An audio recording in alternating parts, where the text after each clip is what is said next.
Thrilling finishes and a shakeup in the standings in the American Association last night. I'm Carter Woodiel. Time to whip things around, and we start in Cleburne, where the Railroaders are looking for their 7th straight win against the Lincoln Salt Dogs. Lincoln started off hot. Josh Altman, his 2nd home run in as many games here. 2-run shot in the first inning to give the Salt Dogs the early lead, his 10th of the season. We move to the 4th now, 6-4 Lincoln, and Zach Narrier puts Cleburne on top with a go-ahead 3-run home run. 9th of the season for the All-Star. The Roaders lead 7-6, and in the 9th, it would be tied up again, but Hill Alexander finishes it off for the Railroaders. That is a walk-off single. Zach Narrier would come all the way around to score the winning run for Cleburne. 8-7 the final score. It is a 7th straight win for the Cleburne Railroaders. Lake Country taking on Kansas City from Legends Field yesterday. First inning, Gio Brusso with a 2-run home run to open the scoring for the Knockouts. 12th of the season for him. Lake Country had the early lead in this one. In the 5th inning, though, Chad De La Guerra, that is an RBI single to tie the score. He also homered in this game for Kansas City, and the Monarchs sealed it with 4 runs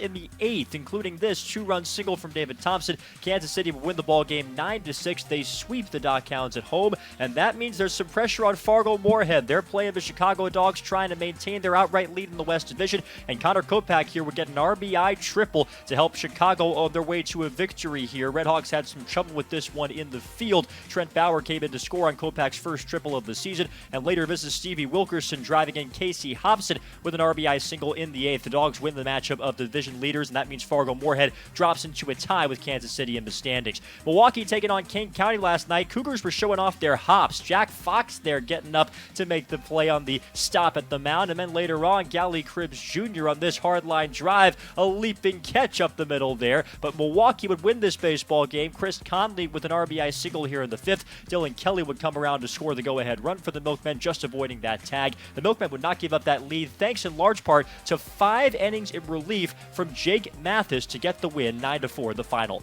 Gary South Shore got a W again north of the border yesterday. First inning, Chris Burgess with a 2-run single. Jesus Mariaga and LG Castillo would come around to score on this knock. That gave the Railcats a 4-0 lead, and then 1 inning later in the 2nd, 2-run double from Mariaga gives Gary South Shore a 6-3 edge. They go on to win it 6-4. All the runs in that game scored in the first 2 innings. As we look at the full scores from yesterday, Sioux City and Sioux Falls tried their best to get the game in, but just too much rain. In the standings, Chicago's East Division lead has expanded to 8.5. The Railroaders now knocking at the door of a playoff spot, just a half game out of the playoff picture. In the West Division standings, as we mentioned, Fargo-Moorhead and Kansas City are tied at the top with identical 37-18 records. Today in the American Association, some afternoon baseball on this Sunday, including the conclusion to that Chicago Dogs and Fargo-Moorhead Redhawks series at 1 o'clock. Lincoln and Cleburne facing off at 6 p.m. in the nightcap. And you can watch every single game all summer long at aabaseball.tv. I'm Carter Woodiel for the American Association, where we play to win.